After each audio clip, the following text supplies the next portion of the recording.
Christus in Ewigkeit. Amen.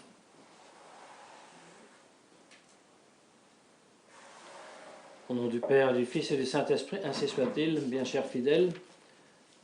En 1931, nous savons bien, le pape Pie XI voulait commémorer de façon très solennelle les 1500 ans du Concile d'Éphèse, lorsque il a été établi de façon dogmatique que la Très Sainte Vierge était mère et est, pour toute éternité, mère de Dieu. Tout ce que une femme conçoit dans son sein et qu'ensuite elle met au monde, de tout cela, elle est la mère.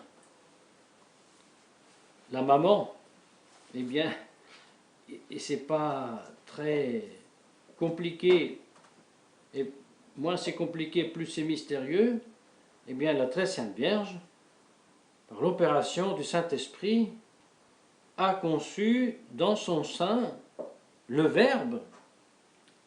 On dit bien et verbum caro factum est. Et le Verbe s'est fait chair. Par l'opération du Saint-Esprit, donc, Sainte Vierge Marie a conçu le Verbe, et c'est ce Verbe qu'elle a mis au monde, donc elle est la mère de Dieu. Ensuite, ce Verbe, où en même temps, il a assumé la nature humaine, du très saint et pur sein de la Très Sainte Vierge Marie, qui est, pour cela a été préparée. Le fait qu'elle-même, lorsque elle a été conçue, elle a été conçue justement sans le péché originel. Donc, la Très Sainte Vierge Marie est vraiment mère de Dieu, mais elle est aussi vraiment mère du Fils de l'homme, de Jésus-Christ, en tant qu'il est vraiment homme. Et cette humanité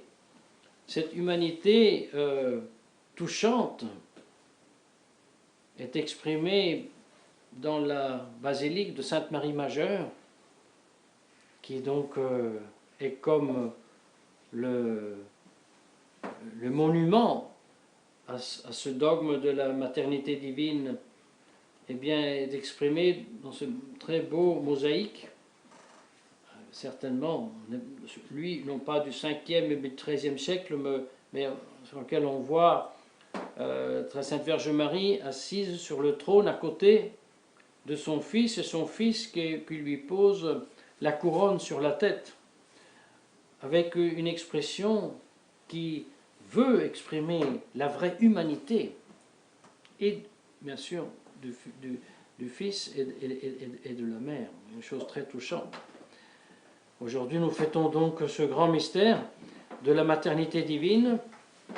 Elle a mis au monde Dieu, mais sans jamais oublier que le Dieu qu'elle a mis au monde s'est fait homme, tellement homme que la Très Sainte Vierge Marie le traite comme homme. N'est-ce pas? Quand ils ont perdu leur fils parce qu'il est resté au temple sans rien dire à maman et à papa, eh bien ils se mettent à la recherche et ils ne se disent pas, mais de toute façon, Joseph, notre fils est Dieu, il sera bien capable de veiller sur soi. Non, non.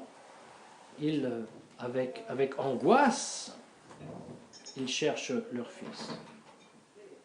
Et la Très Sainte Vierge Marie, avec un reproche humain, s'adresse à son fils. Pourquoi tu nous as fait cela? C'est avec angoisse que nous vous cherchons, que nous te cherchons. Cela exprime totalement l'humanité, mais l'humanité aussi de la façon avec laquelle la Très Sainte Vierge Marie s'adresse à son Fils. Et de là aussi la sublime dignité de la Très Sainte Vierge Marie qui s'adresse à son propre Dieu comme à un inférieur duquel elle a la, la, la potestas. Quel est l'ange, dit saint Bernard, qui pouvait s'adresser comme ça au Verbe? Il n'y en a pas. Et cette divine sagesse, qui aujourd'hui nous parle dans l'épître et dans les textes du Bréviaire, qui dit d'elle-même qu'elle est sortie de la bouche de Dieu, et c'est bien le Verbe éternellement généré par le Père, n'est-ce pas, qui a voulu descendre sur la terre et prendre racine dans le genre humain en se choisissant un peuple, le peuple élu, et dans ce peuple élu, surtout, cette cime, cette pointe absolue de ce peuple élu qui est même au-dessus des anges, et c'est la Sainte Vierge Marie. Et dans cette personne de la très Sainte Vierge Marie, non seulement devait reposer la sagesse divine, n'est-ce pas, que Dieu communique à son peuple, mais après que la très Sainte Vierge Marie avait déjà conçu dans son esprit la sagesse divine, eh bien elle la conçoit, cette sagesse, cette fois-ci non pas la sagesse de Dieu communiquée aux hommes, mais la sagesse personnelle, la deuxième personne de la très sainte Trinité, elle la conçoit dans son sein. Et c'est là la grande sublimité de la très sainte Vierge Marie. Et nous disons, si avec les pères de l'Église, si en lisant Saint Bernard, nous admirons ce mystère, nous le contemplons, eh bien cela n'est pas par simple curiosité, n'est-ce pas? Ah, voilà un cas tout à fait exceptionnel qui s'est jamais reproduit, une mère qui est vierge avant, pendant et après l'enfantement. Non, c'est pas par pure curiosité, comme la curiosité, n'est-ce pas, qu'on peut avoir quand on va chez le coiffeur, aller s'intéresser, curioser sur la vie et sur les faits, les méfaits des grands personnages, les familles royales, etc. Non, notre intérêt, notre curiosité, en contemplant, en cherchant, en méditant ce mystère de la maternité divine de notre Sainte Vierge Marie, a une raison bien précise. C'est que nous nous intéressons à ce qui nous concerne. Parce que, en tant que baptisés, n'est-ce pas, ce mystère de l'incarnation, le mystère de la maternité divine, comme tous les autres mystères, non seulement nous concerne, nous en avons part, nous devons en avoir part. Nous devons vivre de ce mystère de l'incarnation et par conséquent aussi de la maternité divine. Parce que, en ce qui concerne notre âme spirituelle, avec son intelligence, sa volonté, ses facultés, n'est-ce pas, spirituelles, nous sommes beaucoup plus étroitement unis à ce mystère de l'incarnation, de la rédemption de notre Seigneur Jésus-Christ, que nous le sommes par notre nature, ou alors par notre sang, n'est-ce pas, avec notre mère qui nous a mis et nous a enfantés au monde. Et la science nous enseigne combien ce lien est profond, combien l'embryon, le fœtus, l'être humain qui doit naître est lié à sa mère par le cordon ombilical. Il reçoit tout de sa mère. mais non pas la vie spirituelle.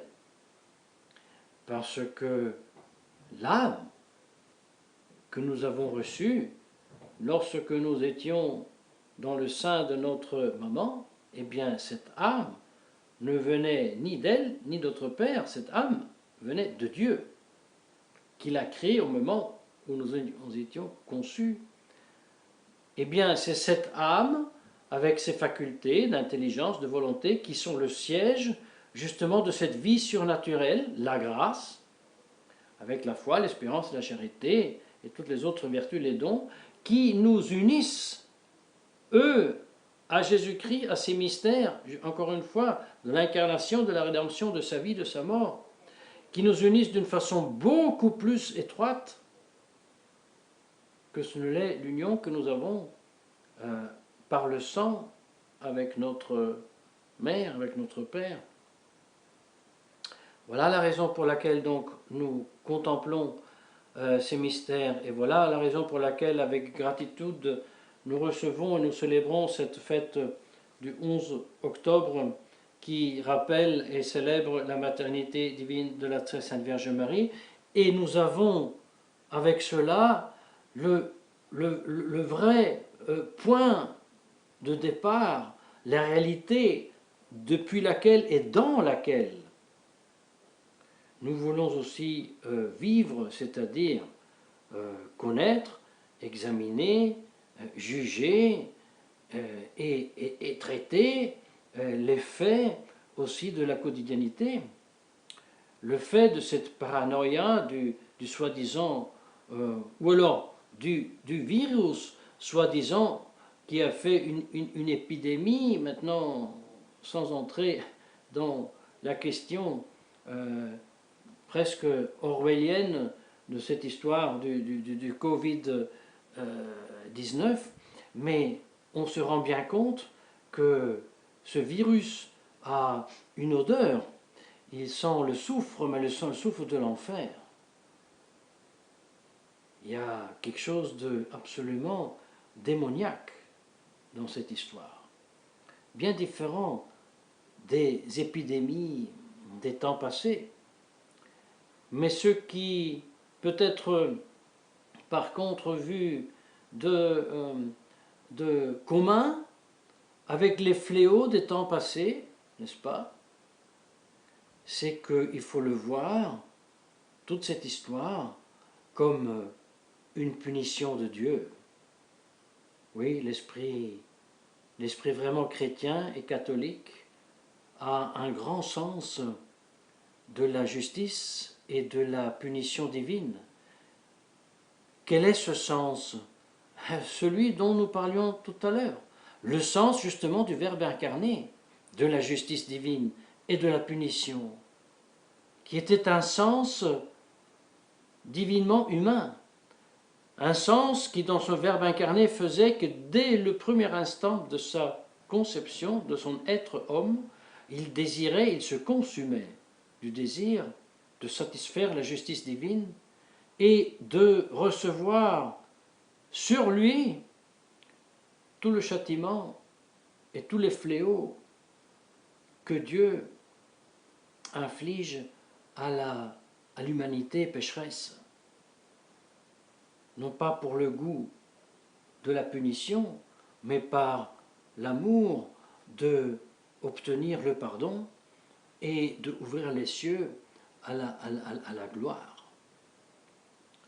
Chers fidèles, si nous, avec la grâce de Dieu et par l'intercession de notre Sainte Vierge Marie, nous réussissons à, pour ainsi dire, imposter, si on peut dire ainsi, notre vie et notre jugement sur la situation actuelle aussi, nous serons à même à ne pas faire contaminer par cette frénésie, cette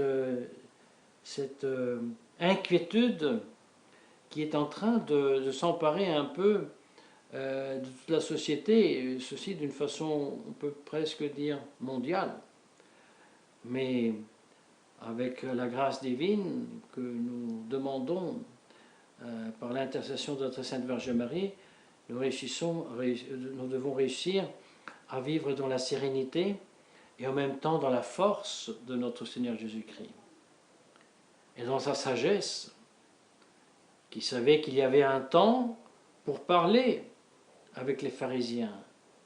Il y avait un temps de leur adresser doucement la parole. Il y avait un temps pour les reprendre fortement. Il y avait même un temps pour les flageller physiquement. Et il y avait un temps de ne plus parler, de se taire, et avec humilité et mansuétude, recevoir, accepter la cascade de malice qui se déversait sur lui, comme justement expiation de cette même malice, un grand mystère divin, surnaturel, non pas naturel. Et c'est pour cela que nous recourons à la très sainte Vierge Marie et nous implorons son intercession pour pouvoir vivre de ce mystère de Jésus-Christ,